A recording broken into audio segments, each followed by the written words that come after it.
જીવ શટનો ખેલ રૂમડિયા ગામે ગોળ ફેળિયાનો મેળો। નમસ્કાર, સહજ ન્યૂઝ સાથે હું છું ગોપાલ ભેસાણીયા। છોટા ઉદેપુર જિલ્લાના રૂમડિયા ગામે દર વર્ષે હોળીના ત્રીજા દિવસે અનોખો અને જોખમી ગોળ ફેરિયાનો મેળો યોજાય છે। આશરે 200 વર્ષથી ચાલી આવતી આ પરંપરા આજે પણ આદિવાસી સમાજ દ્વારા શ્રદ્ધા અને આસ્થાપૂર્વક નિભાવવામાં આવે છે। વાંટ તાલુકા નજીક ભરાતો આ મેળો આદિવાસી સમાજ માટે વિશેષ આકર્ષણનું કેન્દ્ર રહે છે। મેળા દરમિયાન ગામના યુવાનો, યુવતીઓ, વડીલો મોટી સંખ્યામાં ઉપસ્થિત રહી આ અનોખી પરંપરાનો નજારો નિહાળે છે। કહેવાય છે કે આ પ્રકારનો નજારો વિશ્વમાં માત્ર 2 જ જગ્યાએ જોવા મળશે, એક સ્પેનમાં અને બીજો ભારતના રૂમડિયા ગામે। ગામની મધ્યમાં વર્ષો જૂના ઝાડના થડનો એક સ્તંભ ઊભો કરવામાં આવે છે, જેના પર લાકડા બાંધી દોરડું લગાવવામાં આવે છે। ત્યારબાદ રાઠવા આદિવાસી સમાજના ડામરિયા ગોત્રના લોકો દોરડીને પકડીને લટકે છે, જ્યારે બામણિયા ગોત્ર 6 થી 8 લોકો સ્તંભને ધક્કા મારી તેને ગોળ ગોળ ફેરવે છે।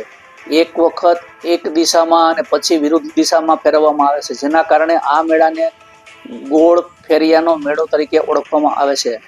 માનતા અને આસ્થા સાથે જોડાયેલી પરંપરા સ્થાનિક લોકોની માન્યતા મુજબ પોતાના ઈષ્ટદેવને પ્રસન્ન કરવા તેમજ બધા બાધા પૂર્ણ થવા પર આભાર વ્યક્ત કરવા લોકો ગોળ ફેરિયાની બાધા રાખે છે। દર વર્ષે હોળીના ત્રીજા દિવસે ડામરિયા ગોત્રના પુરુષ ગોળ ફેરિયા પર લટકે અને પોતાની બાધા મુક્તિ કરે છે।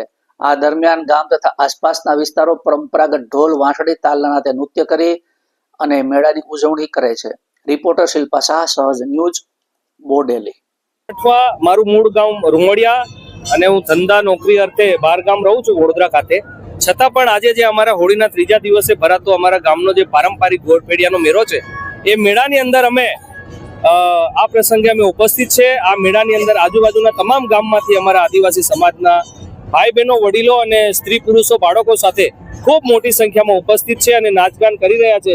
અત્યારે જ્યારે વસંત ઋતુની અંદર પ્રકૃતિ સોળે કળાએ ખીલી છે, એવા જ સમયે અમારા જે પોશાક છે, રંગીન પોશાક, લાલ પાઘડી, અને અમારી બહેનો પણ ખૂબ એમના પારંપરિક વસ્ત્રો અને ઘરેણાની અંદર સુશોભિત થઈને આ મેળાની અંદર માલે છે।